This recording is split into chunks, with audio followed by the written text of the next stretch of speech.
What's up, Upland? This is Zarina, your Upland newbie, bringing you the floor today, March 25th, in all Upland cities.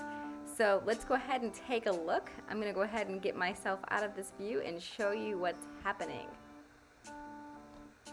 So take a look at what's happening in a few different places here.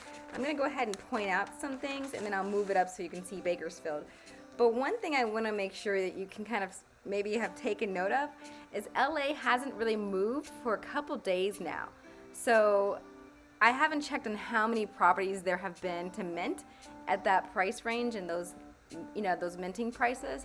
So we'll have to see what's going on, like if they're dropping at all or just kind of sitting, but there could be a whole lot at that price. So I'll have to go into that later.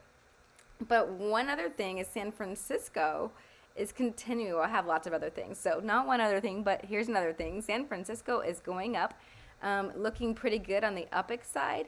On the dollar side, the dollar side where you see that negative, even though it's in the negative, that's just going down by cents. It hasn't gone down out of the $36 range for a few days now. So I think San Fran looks like it's still doing a good comeback. Manhattan, unfortunately, there should be a negative right next to that 103.95. So that's gone down again.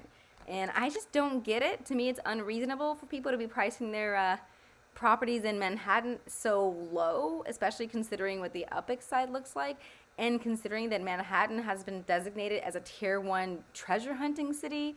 So I guess maybe people are just like, maybe they're getting their money out. It's a good deal, clearly.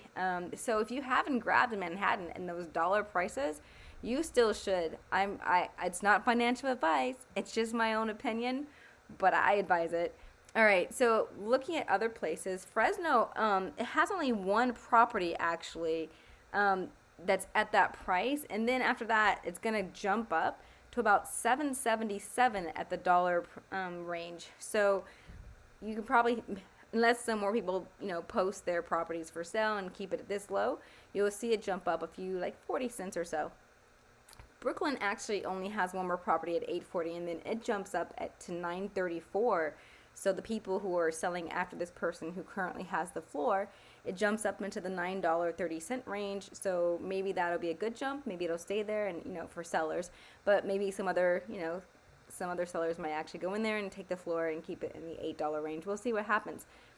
Chicago actually only has one below $8,399 UPX. So while that Chicago price is in the $7,000, that's the only one there for that price before it hops back up right now into the $8,399 range. So don't be scared, Chicagoans who are sellers there, but that person has clearly taken the floor with that price. Santa Clara is coming up nicely in the UPX side. I think it's doing well, actually. It's been trending pretty nicely. So we'll see what happens. Rutherford continues to go up in UPX. Check it out. Oh, it's not going up. It's staying at that price. No one has dropped it, is what I mean. So the floor is staying consistent today. It hasn't gone lower. So we'll see if those sell out and people continue to price upwards. All right. I hope this helps. You guys have a great day.